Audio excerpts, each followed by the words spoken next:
الحمد لله الذي رفع السماء بقدرته ودحى الأرض بمشيته واستوى على العرش بقوته ليس له بديل ولا عديل ولا شارك ولا مشارك ونشهد أن لا إله إلا الله وحده لا شريك له ونشهد أن سيدنا وسندنا وأولانا ومولانا محمدا عبده ورسوله صلى الله عليه وعلى آله وأصحابه وسلم تسليما كثيرا كثيرا.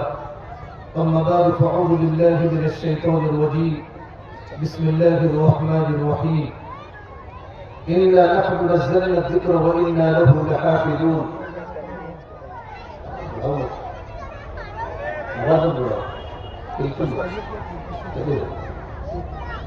وقال النبي صلى الله تبارك وتعالى عليه وسلم: خيركم من تعلم القرآن وعلمه. وقال النبي صلى الله تبارك وتعالى عليه وسلم: شعبان شهري ورمضان شهر الله.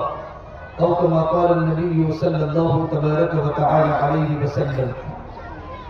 معزز و موقر علماء کرام، مہمانان اعظام، محترم سامعین، میرے بزرگوں اور پردہ نشین میری محترم دینی ماں بہنوں اور مدرسہ عائشہ صدیقہ کے چھوٹے چھوٹے پھول،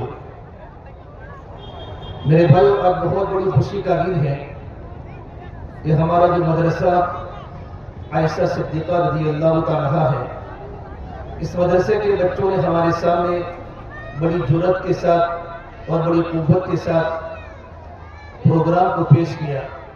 باری تعالیٰ ان بچوں کے حوصلے کو قبول فرمائے. ان بچوں کو حوصلہ افزائی کرنا یہ ہماری ذمہ داری ہے. آپ صلی اللہ تبارک و تعالیٰ علیہ وسلم صحابہ کی حوصلہ افزائی کرتے تھے. بچوں کی تو آپ نے بڑی حوصلہ افزائی کی، لیکن اساتذہ کی نہیں کی. جب پھل اتنے اچھے ہیں تو پھل وہ درخت کتنا اچھا ہوگا. جب درخت میں پانی ہوتا ہے، پانی دیا جاتا ہے، تو وہیں جا کر درختوں کو پھول بھی آتے ہیں، پھل بھی آتے ہیں. یہ معصوم بچوں نے، ہماری بچیوں نے اسٹیج پر آ کر ہمارے سامنے بہترین انداز میں جو باتیں پیش کی ہیں، اللہ کی باتیں، اللہ کے رسول کی باتیں، اور ماشاءاللہ آپ نے اچھے انعامات سے بچوں کی حوصلہ افزائی فرمائی. ان بچوں کے پڑھانے والے جو اساتذہ ہیں، جو مدرسین ہیں، جو ہمارے مدرسے میں پڑھاتے ہیں، سب سے کم، میرا تو بہت سی جگہوں پر جلسوں میں جانا ہوتا ہے، لیکن یہی وہ جگہ ہے جہاں مدرسوں کو بہت کم پیسے میں بولے دیے. ہماری نظر بچوں پر تو گئی، لیکن ہماری نظر بچوں کی تیاری کرنے والے اساتذہ پر نہیں گئی. رات و دن کے انتھک محنتوں کے بعد یہ بچے تیار ہوتے ہیں اور اسٹیج پر آتے ہیں. اگر کوئی ہمیں یوں کہے کہ تم اسٹیج پر آ کر سورہ ناس سناؤ، سورہ فلق سناؤ یا سورہ اخلاص سناؤ، ہماری 40 سال کی 50 سال کی عمر کے ہونے کے باوجود ہماری طاقت نہیں ہوتی. اگر پکی صورتیں بھی ہوتی ہیں تو مجمع کو دیکھ کر اور مائک کو سامنے رکھ کر پڑھنا بہت مشکل ہو جاتا ہے. ان چھوٹے چھوٹے بچوں نے ہمارے سامنے اتنی بڑی قیمتی باتیں اقوال ضربی کی شکل میں پیش کی، مکالمہ کی شکل میں پیش کی. اللہ کے نبی صلی اللہ تبارک و تعالیٰ علیہ وسلم کی سیرت کے عنوان پر ہمارے سامنے باتیں آئی. آپ صلی اللہ تبارک و تعالیٰ علیہ وسلم کی زبان سے نکلی ہوئی احادیثیں جو ہماری تربیت کے لیے، ہماری زندگی کے بدلنے کے لیے کافی تھی. ان بچوں نے سوال و جوابات کے انداز میں حدیث کو ہمارے سامنے پیش کیا. یہ سارے پروگرام ہم نے سنے، ان کے پیچھے ہمارے مدرسوں کی بڑی محنت ہے. مدرس جب بچہ پڑھتا ہے، ماں باپ تو بعد میں خوش ہوتے ہیں، لیکن بچوں کے پڑھانے والے اساتذہ، ان کے آنکھوں میں ہمارے خوشی کے آنسو آ جاتے ہیں کہ کتنی محنت کرتے ہیں اساتذہ کہ بغیر اٹکے ہوئے بچوں نے کتنی قوت کے ساتھ، کتنی جرأت کے ساتھ اپنی معافی زمین کو ہمارے سامنے پیش کیا. پروردگار عالم ان بچوں کو بھی قبول فرمائے، ان کی نسلوں کو قبول فرمائے، ان کے والدین کو قبول فرمائے، اور ان کے پیچھے محنت کرنے والے اور منتظمین جو ان کے پیچھے اپنی جان اور مال کو کھپا رہے ہیں، بچوں کی حوصلہ افزائی کے لیے اپنی جیب کی رقم سے بچوں کو انعام دے کر بچوں کو خوش کر رہے ہیں. پروردگار عالم ان کی زندگیوں میں اللہ برکتیں عطا فرمائے، اللہ ان کی نسلوں میں برکتیں عطا فرمائے. یہ ہمارا مسجد عائشہ کے سامنے والے میدان میں عظیم الشان پروگرام بچوں کا ہم نے سنا. اللہ تبارک و تعالیٰ کتنے خوش ہوتے ہوں گے. اللہ کی رحمتیں برس رہی ہیں، سکینہ اتر رہا ہے، فرشتے آسمانوں سے اترے ہوئے ہیں اور مجلس کو گھیرے ہوئے ہیں۔ ان ماؤں کو جا کر پوچھو جو پردے کے پیچھے بیٹھی ہوئی ہیں، جب ان کا بچہ اسٹیج پر آیا ہوگا تو ماں کو مارے خوشی کے ماں کا دل خوش ہوا ہوگا اور آنکھوں میں آنسو نکل گئے ہوں گے کہ میرا چھوٹا سا بیٹا جو گھر میں اچھی طرح مجھ سے بات نہیں کرتا، لیکن میرا بیٹا اسٹیج پر آ کر اللہ کی بات کرتا ہے، اللہ کے رسول کی بات کرتا ہے۔ ایک بچے نے آپ کے سامنے نماز کے بارے میں تقریر کی، کتنے شائستہ الفاظ میں ایک ایک لفظ کو صاف صاف ادا کیا اور ہم کو جھنجھوڑا اور نماز کی فضیلت کو بیان کیا، نماز نہ پڑھنے والوں کی وعیدوں کو بیان کیا۔ اس بچے میں کتنا ٹیلنٹ ہے، اس بچے کی کتنی بہترین کیپیسٹی ہے، کتنی بہترین صلاحیت ہے۔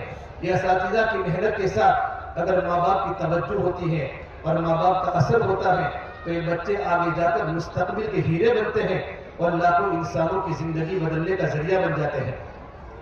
یہ جو باتیں ہمارے سامنے آئی، یہی باتوں کو مدرسے کے اندر پڑھایا جاتا ہے، ہمارے بچوں کو اللہ کا تعارف کرایا جاتا ہے، آپ صلی اللہ تبارک و تعالی علیہ وسلم کی زندگی کی باتیں پڑھائی جاتی ہیں۔ ہم جب پڑھتے ہیں نا الحمدللہ رب العالمین، تمام تعریف اس اللہ تبارک و تعالیٰ کے لیے، الحمد بڑی ہاں کے ساتھ ہمارے اس مدرسے میں بلکہ ہمارے مکاتب میں تجوید کے ساتھ بچوں کو قرآن کریم یاد کرایا جاتا ہے۔ ایک بچے نے قرآن کریم کا رکوع سورۃ النبی 30ویں پارے کا آخری رکوع پڑھا ہے، پہلی سورت کا، ان للمتقین مفازا۔ یہ مکتب کا ناظرے کا بچہ کتنا بہترین صحت کے ساتھ، حروف کی ادائیگی کے ساتھ، تجوید کے ساتھ بچہ ناظرہ کا ہے، لیکن قرآن کریم کو حفظ کی شکل میں ہمارے سامنے سنایا۔ اس مدرسے میں اور ہمارے تمام مکاتب و قرآنیہ میں صحیح تجوید سے ساتھ بچوں کو قرآن کریم پڑھایا جاتا ہے۔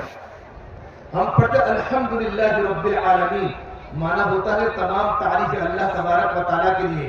اگر کوئی انسان الحمد کی جگہ الحمد پڑھے تو معنی بدل جائے گا، تمام پھٹے پرانے کپڑے اللہ کے لباٹ ٹوٹ جائے گی۔ یہ ہمارا بہت بڑا مجمع مردوں کا بھی ہے، پردہ نشین مستورات بھی ہیں۔ ہم نماز میں کیا صحیح تجوید سے قرآن پڑھتے ہیں کہ نہیں پڑھتے؟ الحمد، ان استادوں کو جا کر پوچھو، بلیک بورڈ میں استاد ہاں اور ہاں کا فرق بتاتے ہیں۔ انگریزی میں ایچ لکھا جاتا ہے، لیکن عربی زبان بڑی نازک ہوتی ہے، عربی زبان میں صحیح ادا نہ ہونے کی وجہ سے معنی بدل جاتے ہیں۔ قلبن کے معنی ہوتا ہے کتا چھوٹے کاف کے ساتھ، اور قلبن کے معنی ہوتا ہے دل۔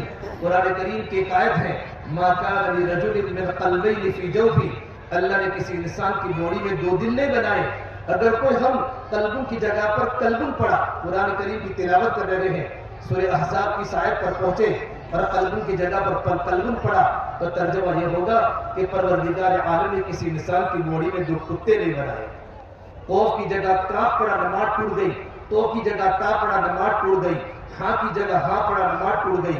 صوت کی جگہ پر سین پڑھا، بولنے میں ایک ہی الفاظ ہے لیکن ادائیگی کا فرق ہوتا ہے۔ اس لیے میں آپ سے کہتا ہوں، ہمارے بچوں کو ٹیوشن کے حوالے مت کرو، اساتذہ کو اپنے گھروں پر مت بلاؤ، اور اپنے بچوں کو محلے کے آقاؤں کے حوالے مت کرو۔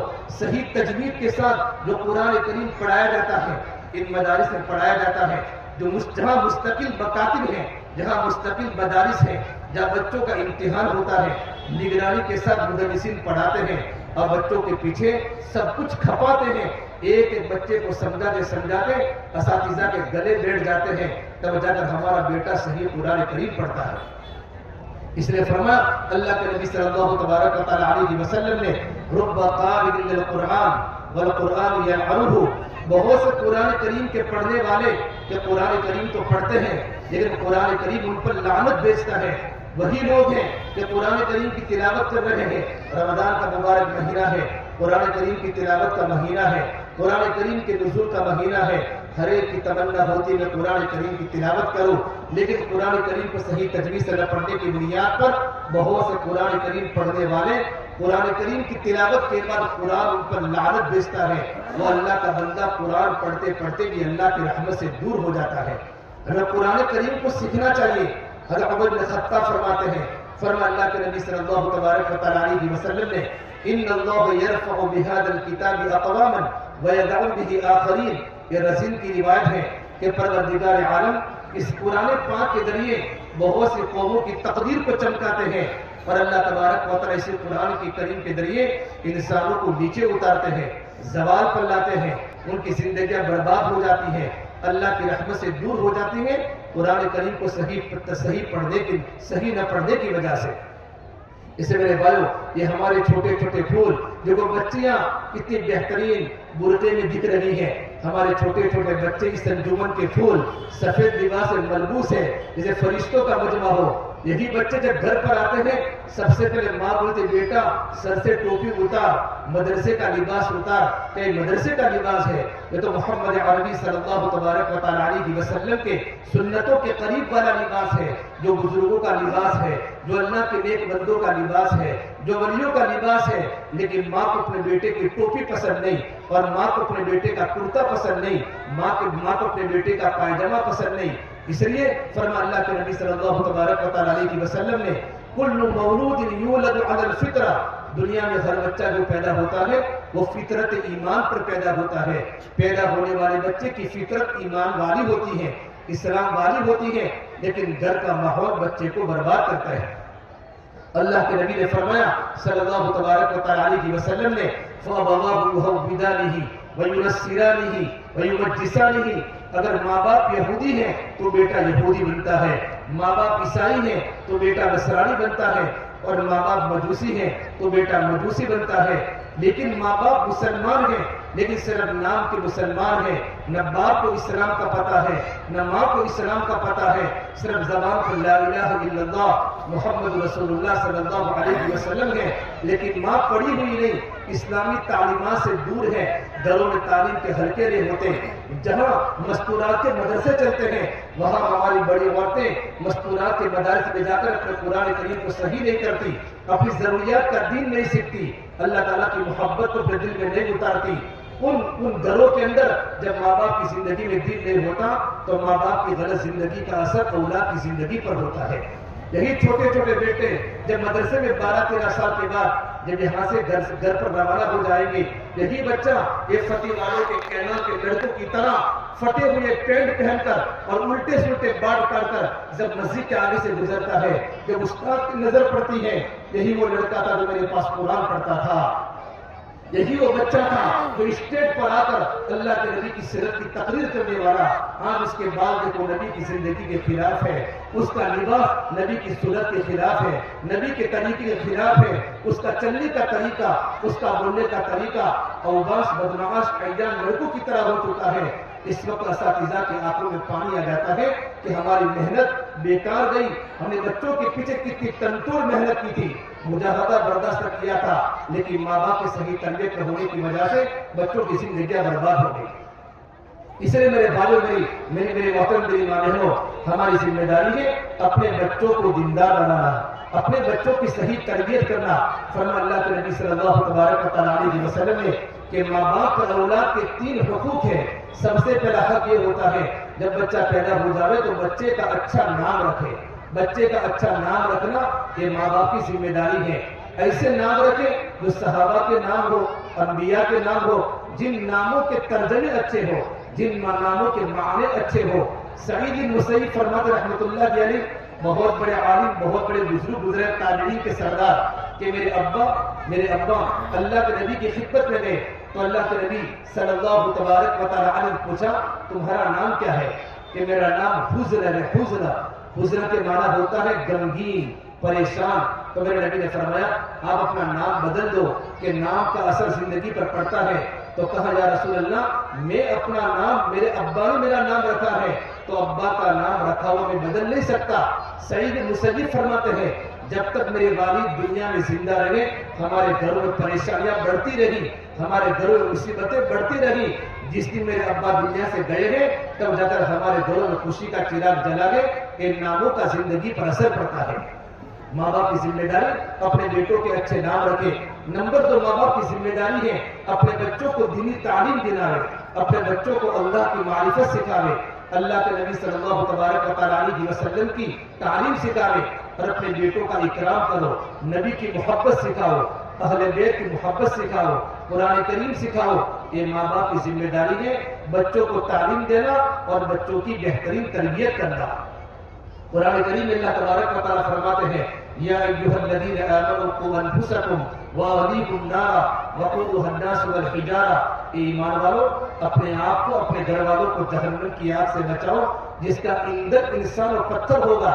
حضرت علی رضی اللہ تعالیٰ عنہ اس آیت کی تفسیر میں فرماتے ہیں علموا اولادکم الدین، اپنی اولادوں کو اللہ تبارک و تعالیٰ کا دین سکھاؤ، خود بھی دین سیکھو، اولادوں کو دین سکھاؤ، خود نماز کے پابند بنو، اپنی اولادوں کو نماز کا پابند بناؤ، خود قرآن کریم سیکھو اور اپنے بچوں کو قرآن کریم سکھاؤ، خود دینی تعلیم پڑھو اور اپنے بچوں کو دینی تعلیم پڑھاؤ، خود اللہ کی نافرمانی سے بچو اور اپنے اولادوں کو اللہ کی نافرمانی سے بچاؤ۔ بچہ ماں کی زندگی کو دیکھتا ہے، بچہ ماں کی زبان بولتا ہے۔ پہلے زمانے کی عورتیں جب بچوں کو دودھ پلاتی تھی تو اللہ کا ذکر کرتی تھی کہ اللہ کے ذکر کے انوارات میرے بیٹے کے سینے میں جاوے۔ آج ماں ٹی وی دیکھ رہی ہے، کیبل دیکھ رہی ہے، سر پر دوپٹہ لگی ہے اور بچے کو دودھ پلا رہی ہے، تو ماں کی غلط زندگی کا اثر اولاد پر پڑتا ہے۔ یہی ہمارا بیٹا 10 سال کے بعد یہ فتح وادی کا کینال کا بھائی بن جاتا ہے، ڈون بن جاتا ہے، شرابی بن جاتا ہے، کبابی بن جاتا ہے۔ ہزاروں نوجوان اس سے پناہ مانگتے ہیں، عورتیں پریشان ہو جاتی ہیں کہ ماں باپ نے اپنے بیٹے کی صحیح تربیت نہیں کی ہے، صحیح تربیت نہیں کی ہے۔ ہماری ماں باپ کی ذمہ داری ہے اپنی اولادوں کو دیندار بنانے کی کوشش کرے، لیکن پہلے ماں باپ خود دیندار بنے۔ باپ فجر کی نماز نہ پڑھتا ہو تو کیا بیٹا نماز ہی پڑھے گا؟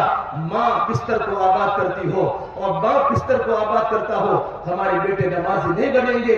جب صبح کا وقت ہوتا ہے کبھی اس محلے میں تم چکر لگاؤ، آپ کو کرفیو نظر آئے گا۔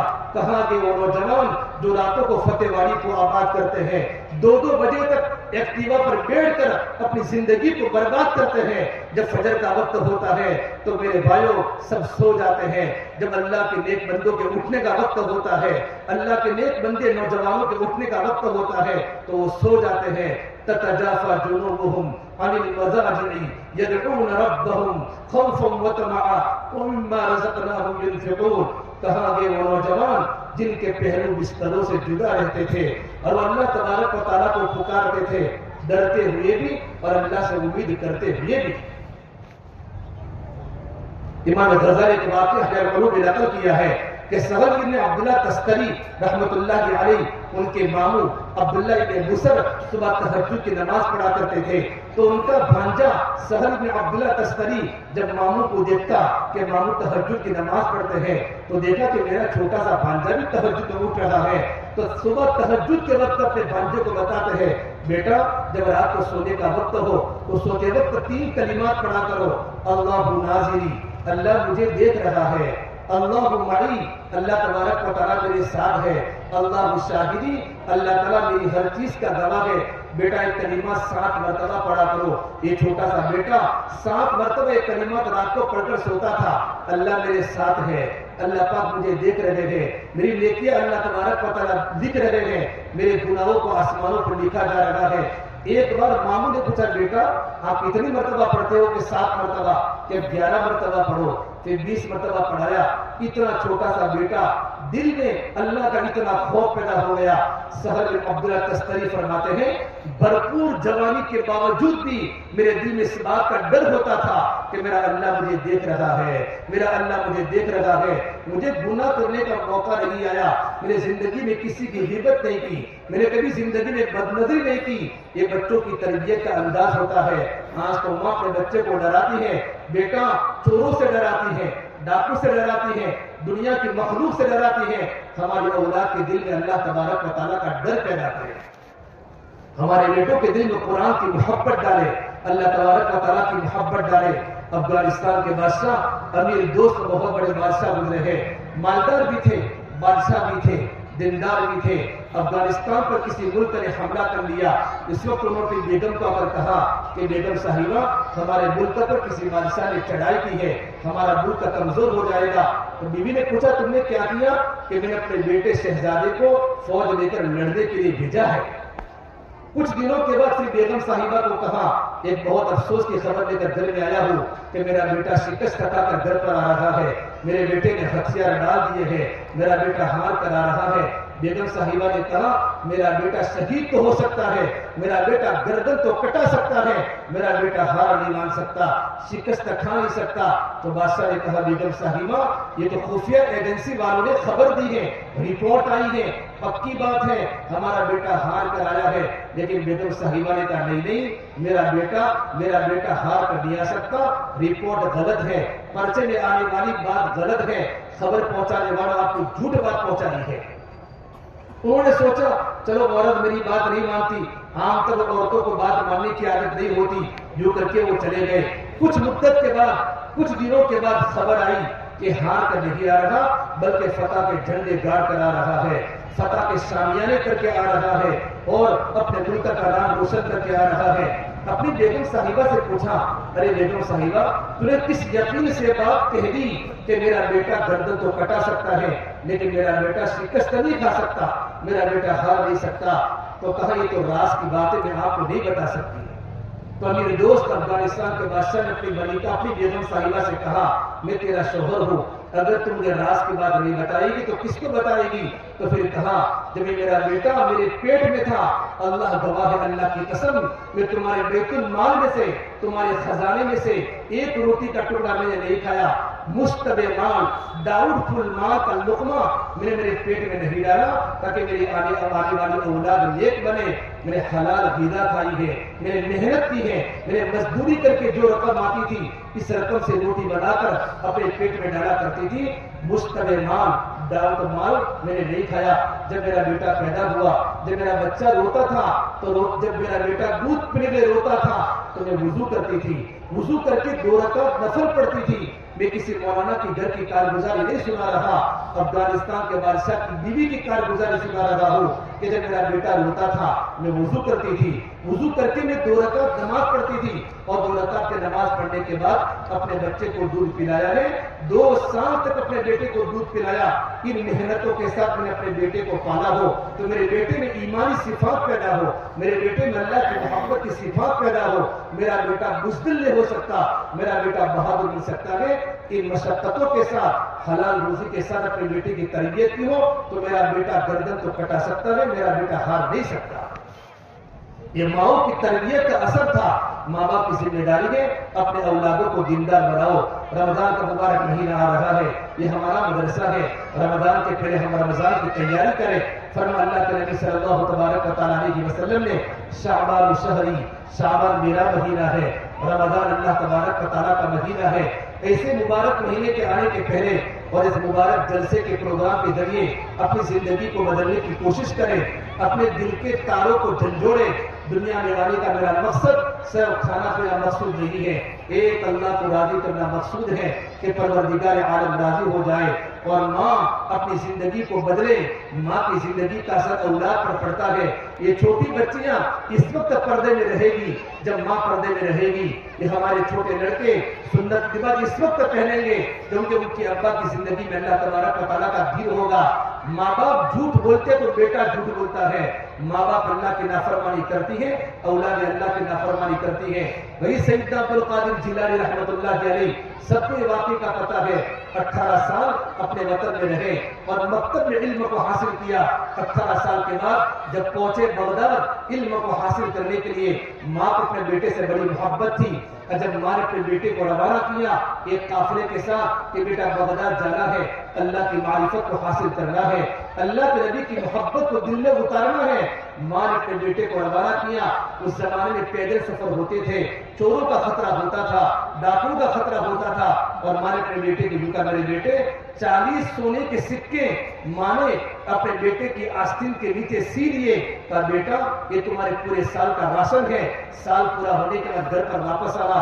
لیکن بیٹا جا رہا تھا تو ماں نے قیمتی نصیحت کی کہ بیٹا کبھی زندگی میں جھوٹ مت بولنا۔ جب مائیں دیندار ہوتی ہے اپنی اولادوں کو دیندار بناتی ہے، بیٹا جھوٹ مت بولنا۔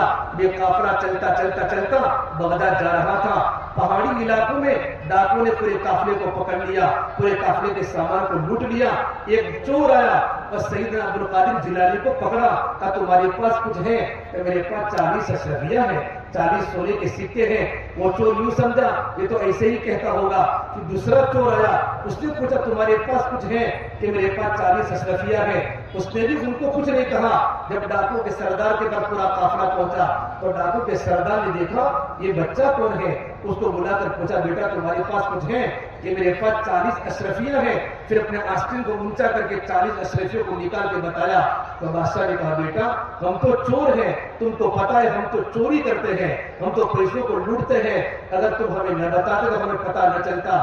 سیدنا عبدالقادر جیلانی کیا فرماتے ہیں، ارے آپ کیسی بات کرتے ہیں، جب میں گھر سے روانہ ہو رہا تھا تو میری ماں کی آنکھوں میں آنسو تھے، میری مشفق ماں نے مجھے یوں کہا تھا بیٹا جان چلی جائے تو جان دے دینا، ارے میرے بیٹے زندگی میں کبھی جھوٹ مت بولنا، یہ 40 دینار تو دنیا ہے، یہ 40 دینار کے بدلے میں کہ میں اپنی ماں کی بات کو میں توڑ سکتا ہوں، اپنی ماں سے عہد کے عہد کو میں جھوٹ بول سکتا ہوں، اتنا کہہ رہا تھا۔ ڈاکو کی آنکھیں اشکبار ہو گئی اور ڈاکو کا سردار رونے لگا، اے پیارے عبدالقادر اتنے چھوٹے ہو کر تم نے اپنی ماں کی بات کا کتنا لحاظ کیا ہے اور اپنی ماں کے حق کا کتنا پاس کیا ہے۔ ہم اللہ کے نافرمان جوانی گناہوں میں گزاری، ہماری زندگیاں بڑھاپے کے قریب ہو گئی، کبھی اللہ کے سامنے سجدہ نہیں کیا، اللہ کے حق کا پاس نہیں کیا۔ ایک بیٹے کے سچ بولنے کی بنیاد پر ڈاکو نے اپنی زندگی بدلی ہے اور گناہوں سے توبہ کی ہے۔ علماء نے کتابوں میں لکھا ہے اتنے بڑے اللہ کے ولی بنے وہ ڈاکو کہ زمانے کے لوگ ان سے دعائیں کرانے آتے تھے۔ یہ ماؤں کی زندگی جب نیک ہوتی ہے، اولاد کی زندگی میں نیکی آتی ہے۔ اسے میرے بھائیوں یہ صرف جلسہ کرنا مقصود نہیں ہے، مدرسے کی تعلیم آپ کے سامنے آ گئی، بچوں نے ہمارے سامنے سب کچھ پڑھا، اس کا خلاصہ ان باتوں کو اپنی زندگی میں لانا ہے۔ ہمارے بچوں کا ٹیلنٹ، ہمارے بچوں کی صلاحیتیں دین کی محنت میں لگے، اللہ کے احکامات کو زندہ کرنے میں لگے، ہمارے بچے دین کے پابند بنے۔ میری بہنوں اور میرے بھائیوں یہ دنیا چند دن کا سامان ہے، دنیا چند دن کا سامان ہے، ارے مٹ جانے والے کی کوئی سلطنت ہوتی ہے، ڈوب جانے والا بھی کوئی عروج ہوتا ہے۔ جس زندگی کو موت کھا جائے وہ بھی کوئی زندگی ہے، جس جوانی کو بوڑھاپا کھا لے وہ بھی کوئی جوانی ہے، جس مال پہ فقر کا ڈر ہو وہ بھی کوئی مال ہے، جن عزتوں کے پیچھے ذلتیں ہو وہ بھی کوئی عزت ہے، جن محبتوں کے پیچھے نفرتیں ہو وہ بھی کوئی محبت ہے، جن گھروں کو اجڑ جانا ہو جہاں مکڑیوں کے جالے تن جانے ہو، کل بیت وان طالت سلامتها، بڑے بڑے محل جا کر دیکھو تو صحیح آج وہاں مکڑیوں کے جالے ہیں۔ میرے بھائیوں اٹھتی جوانیاں مت دیکھو، اٹھتے جنازے دیکھو، شادی کی بارات مت دیکھو، موت کے ماتم دیکھو۔ ہم سب کو مرنا ہے اور ہم سب کو قبر میں جانا ہے، اللہ کے سامنے کھڑا ہونا ہے۔ جب انسان کا انتقال ہوتا ہے سب سے پہلے اس کے نام کو بلایا جاتا ہے، پڑوسی پوچھتا ہے اسماعیل بھائی کو کب نہلایا جائے گا، اسماعیل بھائی کا نام نہیں ہوتا، یوں پوچھتے ہیں میت کو نہلا دیا، میت کو نہلانا باقی ہے، نام بلا دیا جاتا ہے۔ پھر پوچھتے جنازہ کتنے بجے ہوگا، پڑوسی پوچھتا ہے، ساتھ میں بیٹھنے والا، ساتھ میں کھانے والا، ساتھ میں سونے والا، گھر کے آگے بیٹھنے والا آج یوں نہیں پوچھتا اسماعیل بھائی کا جنازہ کتنے بجے ہے، ابراہیم بھائی کا جنازہ کتنے بجے ہے، سلیمان بھائی کا جنازہ کتنے بجے ہے، یوں پوچھتا ہے جنازہ کتنے بجے لیا جائے گا۔ جب جنازہ لیا جاتا ہے قبرستان کے حوالے کر دیا جاتا ہے، ارے میرے بھائیوں وہ جگہ بڑی خطرناک ہے، قبر جنت بھی ہے، قبر جہنم بھی ہے۔ بڑے بڑے صحابہ قبر کا تذکرہ سن کر روتے تھے، بڑے بڑے اولیاء قبر کا تذکرہ سن کے روتے تھے۔ اگر اپنے بچوں کو دیندار بنایا، دنیا سے جانے کے بعد ہماری یہی اولادیں ہمیں قبر میں ایثار ثواب کرے گی۔ سرکھے کے قبرستان میں جا کر دیکھو، جوہاں پورا کے قبرستان کے چاروں طرف سڑکیں ہیں، ہمارے نوجوان لڑکے بائکوں پر بیٹھ کر وہاں سے جا رہے ہیں، گانا سنتے سنتے، دوستوں سے بات کرتے کرتے وہاں سے گزر رہے ہیں۔ ان کو پتا ہے میری ماں کی قبر ہے، میرے دادا کی قبر ہے، میری دادی کی قبر ہے، کوئی کسی کو فاتحہ پڑھنے کی توفیق کسی کو نہیں ہوتی۔ یہ دنیا دھوکہ ہے، اس لیے فرمایا اللہ کے نبی صلی اللہ تبارک و تعالیٰ علیہ وسلم نے، اے ابو ذر کشتی مضبوط بنا لو، دریا بڑا گہرا ہے، اے ابو ذر کمر کو ہلکی رکھو، پل صراط بڑا کٹھن ہے، ابو ذر توشہ ساتھ لے لو، منزل بڑی دور ہے۔ یہ توشہ، یہ ہمارے بچوں کو پڑھانا، بچوں کو دیندار بنانا، بچوں کو قرآن کریم کی تعلیم دینا، نماز کا پابند بننا، مستورات کے پردے کی پابندی کرنا، یہ ہمارا توشہ ہے۔ توشہ ساتھ لے لو، منزل بڑی دور ہے، پر اپنے عمل کو خالص کر لو، پرکھنے والا بڑا ہوشیار ہے۔ آج 13 شعبان ہے، کل 14 شعبان ہے، کل شب برات کی رات ہے، 15 شعبان کی رات ہے۔ اس کے بارے میں بہت بڑے فضائل ہیں، اگرچہ قرآن کریم کی آیت میں اس کی کوئی فضیلت نہیں، لیکن 10 صحابہ کرام اس کے بارے میں فضائل فرماتے ہیں۔ اس رات میں بہت سارے کام ہمارے بارے میں ہوتے ہیں۔ شب برات کے وقت رمضان کی نورانیت شروع ہو جاتی ہے، رمضان کی آمد شروع ہو جاتی ہے۔ ایک روایت بتا کر میں بات کو ختم کرتا ہوں۔ ماں عائشہ فرماتی ہے رضی اللہ عنہا کہ میں اللہ کے نبی کی میرے گھر پر سونے کی باری تھی۔ امام بیہقی نے شعب الایمان میں روایت نقل کی ہے، آپ صلی اللہ تبارک علیہ وسلم کی میرے گھر پر سونے کی باری تھی، 15 شعبان کی رات تھی، میں سوئی ہوئی تھی، سرکار مدینہ گھر میں داخل ہوئے، آپ نے آ کر گھر میں سلام کیا۔ میرے نبی کی عادت تھی اس طریقے پر سلام کرتے تھے کہ سونے والے کی آنکھ نہ کھلے اور جاگنے والا سلام کا جواب دے دے۔ ارے میرے جوان لڑکوں، تم راتوں کو باہر بیٹھتے ہو، جب 12 اور 1 بجتا ہے گھر کا دروازہ کھٹکھٹاتے ہو، تمہاری بیوی کو جا کر پوچھو، پورا دن تھک جاتی ہے بچوں کے پیچھے، رات کو شوہر سونے نہیں دیتا، 12 بجے 1 بجے گھر کا دروازہ کھٹکھٹاتا ہے۔ ان جوان لڑکے جو شادی کے بغیر ہے اپنی بوڑھی ماں کو اٹھاتے ہیں۔ کتنے نوجوان لڑکے 12 بجے آ کر ماں سے چائے بنواتے ہیں، ماں سے کھانا بنواتے ہیں۔ میرے نبی صلی اللہ علیہ وسلم، ہزاروں ماں باپ میرے نبی پر قربان، جب گھر میں داخل ہوتے تھے اس طریقے پر سلام کرتے رات کے وقت میں کہ سونے والا سو جانا، اس کی نیند کی خرابی نہ ہوئے اور جاگنے والا سلام کا جواب دے دے۔ ماں عائشہ فرماتی میرے نبی سوئے ہوئے تھے تو اور آپ نے آ کر اپنے کپڑے بدلے، اپنے کپڑوں کو بدل دیا، آرام کیا، پھر دوبارہ اٹھے، پھر اپنے کپڑے دوبارہ پہنے اور پھر گھر سے نکل گئے۔ عائشہ فرماتی میرے دل میں ایک بات آئی کہ نبی رات کو کہاں جا رہے ہیں؟ تو میں اللہ کے نبی کے پیچھے پیچھے چلی۔ عائشہ فرماتی میری غیرت آ گئی، میرے گھر پر میرے نبی کے سونے کی باری ہے، میرے نبی کی مدینہ منورہ میں 9 بیویاں تھی، کہیں اور کسی اور بیوی کے پاس رات کو سونے نہ چلے گئے ہو۔ ماں عائشہ فرماتی ہے میں رات کو گئی تو آپ صلی اللہ تبارک علیہ وسلم میں نے دیکھا جنت البقیع میں گئے ہوئے ہیں، بقیع غرقت میں، اور ایمان والوں کے لیے دعائیں مغفرت کر رہے ہیں، مردوں اور عورتوں کے لیے۔ ماں عائشہ فرماتی میں نے یوں کہا اللہ کے نبی صلی اللہ تبارک علیہ وسلم تو اللہ تبارک و تعالیٰ کی محبت میں ایمان والوں کے لیے مغفرت کی دعا کرتے ہیں، دین کی فکر میں ہے، اور عائشہ تو دنیا کی فکر میں ہے۔ یوں کر کے میں واپس آئی، واپس آنے کی بنیاد پر میرا سانس کھل گیا۔ بھائی شب برات میں قبرستان میں جانے کی اجازت نہیں ہے، میرے نبی صرف پوری زندگی میں ایک ہی بار قبرستان میں گئے ہیں۔ اگر کوئی انسان شب برات کی رات میں قبرستان جانا چاہے، ایک مرتبہ ضرور چاہے، لیکن لوگوں کو بلا کر، لوگوں کو جمع کر کے قبرستان کے چکر لگانا، اس کی کوئی مضبوط روایت حدیثوں میں نہیں ہے۔ میرے آقا صرف اپنی زندگی میں ایک مرتبہ گئے۔ ماں عائشہ فرماتی میں سوئی ہوئی تھی اور آنے جانے کی بنیاد پر میرا سانس کھل گیا۔ تھوڑی دیر کے بعد آپ صلی اللہ تبارک علیہ وسلم گھر میں داخل ہوئے تو میری سانس کھل رہی تھی۔ مجھے عائشہ تمہاری سانس کیوں کھل لگی ہے؟ یا رسول اللہ، آپ گھر میں تشریف لائے، اپنے کپڑوں کو چینج کیا، تھوڑی دیر آرام کیا، دوبارہ واپس کپڑے پہنے، آپ گھر سے نکل گئے تو میں نے سوچا آپ کسی اور بیوی کے پاس چلے گئے ہوں گے، تو میں آپ کو دیکھنے کے لیے آئی تھی، لیکن اللہ کے نبی آپ کو جنت البقیع میں تشریف فرماتے۔ تو میرے نبی نے فرمایا عائشہ اللہ کے نبی کبھی خیانت نہیں کر سکتا، اللہ کا نبی کبھی خیانت نہیں کر سکتا۔ پھر میرے نبی نے ایک بات فرمایا عائشہ اصل بات یہ تھی میں سویا ہوا تھا، جبرائیل میرے پاس آئے اور جبرائیل نے یوں کہا کہ نبی آج 15 شعبان کی رات ہے، شب برات ہے، پروردگار عالم آج کی رات میں لوگوں کو جہنم سے آزاد کرتا ہے، جتنی بنو کلب قبیلے کی بکریوں کے بالوں کے برابر پروردگار عالم اپنے بندوں کو جہنم سے آزاد کرتے ہیں۔ اس لیے میں گھر سے نکل گیا، لیکن کچھ لوگوں کو فرمایا ان کی مغفرت نہیں ہوتی، ماں باپ کی نافرمانی کرنے والا، شرک کرنے والا۔ اخیر میں قاری انس صاحب نے اور ہمارے مدرسے کے بچے نے ماں باپ کی خدمت کے بارے میں نظم بھی پڑھی، بات بھی کی۔ میرے بھائیوں، ماں باپ ہے، ان بچوں کو جا کر پوچھو جن کے ماں باپ دنیا سے اڑ چکے ہیں۔ ابھی کچھ مہینے پہلے میں البروج کے آگے 7 ہیون میں جو فیتھ ہاسپٹل ہے، ایک مانگرو کی فیملی آئی تھی، سرجری تھی، ایک چھوٹا سا بیٹا کھڑا تھا، ڈاکٹر زبیر واجہ نے مجھے یوں کہا مولوی صاحب اس بھائی کو زبان کا کینسر ہے، ان کی پوری زبان کاٹ دی جائے گی۔ اس وقت میں نے جو بچے کی چیخ سنی ہے، اس بچے نے یوں کہا ابا مجھے کبھی بیٹا کہہ کر نہیں بلائیں گے۔ اس کی بیوی رو پڑی، یہ میرا شوہر مجھے بیوی کہہ کے نہیں بلائے گا۔ کچھ دنوں کے بعد نوجوان کا انتقال ہو گیا۔ ارے ماں باپ کتنی بڑی اللہ تبارک و تعالیٰ کی نعمت ہے۔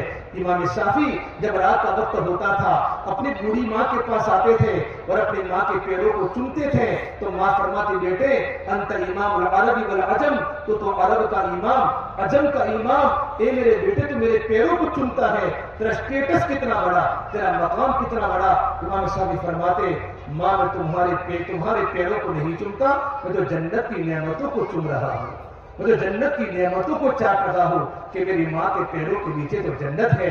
اس مبارک رات میں، شب برات میں اور شب قدر کی رات میں ماں باپ کو دھکا دینے والوں کی مغفرت نہیں ہوتی، شرک کرنے والوں کی مغفرت نہیں ہوتی، ایذا نیچے لٹکانے والوں کی مغفرت نہیں ہوتی، قطع رحمی کرنے والے، بھائی بھائی سے جدا ہے، بھائی بہن سے جدا ہے، بہن بھائی سے نہیں بولتی، ایک ہی کھلیان میں کھیلنے والے، ایک ہی ماں کی چھاتی کا دودھ پینے والے، بھائی بھائی سے نہیں بولتا، بھائی بہن سے نہیں بولتا، گھر میں آگ لگ چکی ہے، قطع رحمی کرنے والے کی مغفرت نہیں ہوتی۔ ارے میرے جوانوں، شراب پینے والا، ڈرگس کھانے والا، کھانسی کی بوتلوں میں الکحل کو پینے والا، بام سے نشے کو حاصل کرنے والا، ایسے لوگوں کی شب برات کی رات میں اور شب قدر کی رات میں مغفرت نہیں ہوتی۔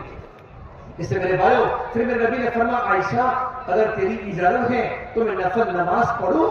دیکھو میرے آقا صلی اللہ تبارک و تعالیٰ علیہ وسلم اپنے گھر میں ہیں، بیوی کو پوچھ رہے ہیں نفل نماز پڑھنے کے لیے عائشہ میں نفل نماز پڑھوں؟ حضرت عائشہ نے فرمایا میرے ماں باپ آپ پر قربان، یا رسول اللہ آپ نماز پڑھیے۔ آج ہمارے نوجوان رات کو 2-2 بجے گھر پر آتے ہیں، اللہ کے سامنے جواب دینا مشکل ہو جائے گا۔ تمہاری بیویاں گھروں پر انتظار کرتی ہیں، تم باہر دوستوں کے ساتھ سٹے لگاتے ہو اور بازار کی باتیں کرتے رہتے ہو۔ ارے میرے بھائیوں جب میرے آقا نفل پڑھنے کی باری آئی اپنی بیوی کو پوچھا میں نفل نماز پڑھ سکتا ہوں؟ پھر میرے نبی نے لمبا قیام کیا، لمبا سجدہ کیا۔ عائشہ فرماتی مجھے ایسا لگا کہ میرے نبی اللہ کے پیارے ہو گئے، میں نے آپ کے تلووں پر ہاتھ رکھا تو میں اللہ کے نبی کی زندگی کے آثار محسوس کیے اور میں نے اپنے نبی کو سجدے میں دعا پڑھتے ہوئے سنا اللہم انی اعوذ بک برضاک من سخطک واعوذ بک عفوک من قدرتک واعوذ بک منک جل وجہک لا احصی ثناء علیک انت کما اثنیت علی نفسک۔ یہ دعا بار بار ہم اس رات میں پڑھتے رہے۔ جب صبح ہوئی عائشہ نے فرمایا میں نے اللہ کے نبی کے سامنے اس دعا کا تذکرہ کیا تو آپ نے کہا جبرائیل نے مجھے ایک کلمہ سکھائے تھے، یہ کلمات آپ بھی پڑھو اور اپنی بیوی کو بھی سکھاؤ۔ اسے میرے بھائیو یہ مقدس رات کل ہمارے سامنے ہے، اس مبارک رات میں فیصلے بھی ہوتے ہیں، اپنی زندگی کو بدلنے کی نیت کریں۔ الحمدللہ آج کا ہمارا جلسہ بڑا کامیاب ہوا، بڑا قبول ہوا۔ پروردگار عالم اس کو قبولیت کے مقام پر پہنچاوے، ہمارے مدرسے کو خوب ترقی عطا فرماوے۔ رمضان کا مبارک مہینہ آ رہا ہے، اس کی تیاری کرنے کی توفیق دے، رمضان کا شاندار استعمال کرنے کی توفیق دے، ہمارے مدرسین کی محنت کو اللہ قبول فرماوے۔ اور یہ خوشی کی بات ہے ماشاءاللہ یہ مکتب دن بدن ترقی کی راہوں پر گامزن ہے۔ ہم ہی امتحان لینے الحمدللہ یہاں آتے ہیں، دن بدن مدرسہ ترقی پر ہے، پڑھائی بہت اعلیٰ مقام پر الحمدللہ پہنچ رہی ہے۔ تو رمضان کے بعد اس مسجد عائشہ میں مدرسہ عائشہ میں درجہ حفظ کھولنے کا مشورہ ہوا ہے، حفظ کلاس کھولنے کا مشورہ ہوا ہے۔ تو ماں باپ کے لیے بڑی خوشی کی بات ہے، اپنے بیٹوں کو حافظ قرآن اپنے گھر کے آنگن میں، اپنے گھر کے مدرسے میں تمہارے بیٹے حافظ قرآن بھی بنیں گے، تمہارے بیٹے اسکول بھی جائیں گے، ایک وقت مدرسہ پڑھیں گے، ایک وقت اسکول جائیں گے، مغرب بعد مدرسے میں آنا پڑے گا، تمہارا بیٹا حافظ قرآن بنے گا۔ پھر دیکھو کیا ہوگا، من قرأ القرآن وعمل به، جب بچہ قرآن کریم کو پڑھتا ہے اس پر عمل کرتا ہے، کل قیامت کے دن البس والدہ تاج یوم القیامہ، پروردگار عالم حافظ قرآن کے ماں باپ کو ایسا تاج پہنائے گا جن کے سامنے سورج کی روشنی بھی پھیکی پڑ جائے گی۔ اس میرے بھائیو بڑی خوشی کی بات ہے، ہماری اس مسجد میں درجہ حفظ انشاءاللہ شروع ہوگا مدرسے میں تو جن حضرات کو اپنے بیٹوں کو حافظ قرآن بنانا ہے، بلکہ اپنے بیٹوں کو حافظ قرآن بناؤ، مرنے کے بعد تمہارا بیٹا آخرت میں تمہارے بارے میں سفارش کرے گا، تم کو جنت میں لے جانے کا ذریعہ بنے گا۔ کتنے نوجوان اللہ کے راستے میں جانے کے بعد کہتے ہیں ہماری عمریں زیادہ ہو گئی، کاش ہم حافظ قرآن بنتے، ہمارے سینے میں اللہ کا کلام ہوتا۔ ابھی تمہارے بچے چھوٹے ہیں، ابھی سے درجے حفظ میں ڈال دو، 2 سال میں، 3 سال میں، 4 سال میں آپ کے بیٹوں کے سینوں میں اللہ کا کلام آ جائے گا، گھر کا ماحول بدل جائے گا، محلے کا ماحول بدل جائے گا۔ اسے میرے بھائی آپ سے گزارش ہے اپنے بیٹوں کو حافظ قرآن بناؤ۔ تمہارا سعید صاحب تو ہمارے مدرسے کے صدر مدرس ہیں، ہمارا سعید صاحب سے آپ نام لکھوا دیں، اور انشاءاللہ درجہ حفظ رمضان کے بعد، عید کے بعد شروع ہوگا۔ آپ کی خوش قسمتی ہوگی کہ آپ کے بیٹے کا درجہ حفظ میں داخلہ ہو جائے۔ پروردگار عالم ہمارے مدرسے کو خوب ترقی عطا فرماوے۔ اس مدرسے کے پیچھے جنہوں نے اپنا جان لگایا ہے، اپنا مال لگایا ہے، اور دعاؤں میں اس مدرسے کو یاد رکھا ہے، پروردگار عالم ان کی زندگی میں برکت عطا فرماوے، اور انعام بچوں کے دینے میں جس نے جو کچھ بھی لگایا ہو، جنہوں جتنے پیسے دکھائے ہیں، پیسے لگائے ہیں، باری تعالیٰ ان کے رزق میں خوب برکت عطا فرماوے، ان کے عمروں میں ان کی صحت میں اللہ برکت دے، اور ہمارے مدرسین کی محنتوں کو پروردگار عالم برابر کرے، قبول فرماوے۔ وآخر دعوانا الحمدللہ رب العالمین۔